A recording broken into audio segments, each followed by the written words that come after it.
ಎಲ್ಲರಿಗೂ ನಮಸ್ಕಾರ. Welcome to Manupriya's kitchen.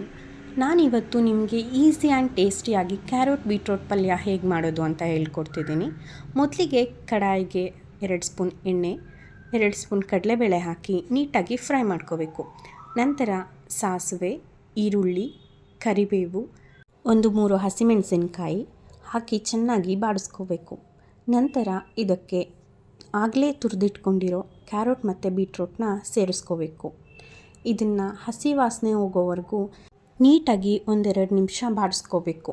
ನಂತರ ರುಚಿಗೆ ತಕ್ಕಷ್ಟು ಉಪ್ಪು ಹಾಗೂ ಸ್ವಲ್ಪ ನೀರು ಹಾಕಿ ನೀಟಾಗಿ ಚೆನ್ನಾಗಿ ಫ್ರೈ ಮಾಡ್ಕೊಬೇಕು.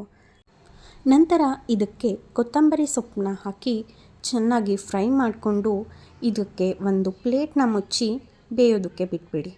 ನಂತರ ಇದಕ್ಕೆ ಅರ್ಧ ಹೋಳು ನಿಂಬೆಹಣ್ಣಿನ ರಸ ಹಾಕಿ ನೀಟಾಗಿ ಸ್ಲೋ ಫ್ಲೇಮಲ್ಲಿ ಚೆನ್ನಾಗಿ 1-2 ನಿಮಿಷ ಬೇಯಿಸ್ಕೊಂಡ್ರೆ ಸಖತ್ ಈಸಿ ಆ್ಯಂಡ್ ಟೇಸ್ಟಿಯಾಗಿ ಕ್ಯಾರೆಟ್ ಬೀಟ್ರೋಟ್ ಪಲ್ಯ ರೆಡಿನೇ ಆಗೋಗುತ್ತೆ. Thank you for watching.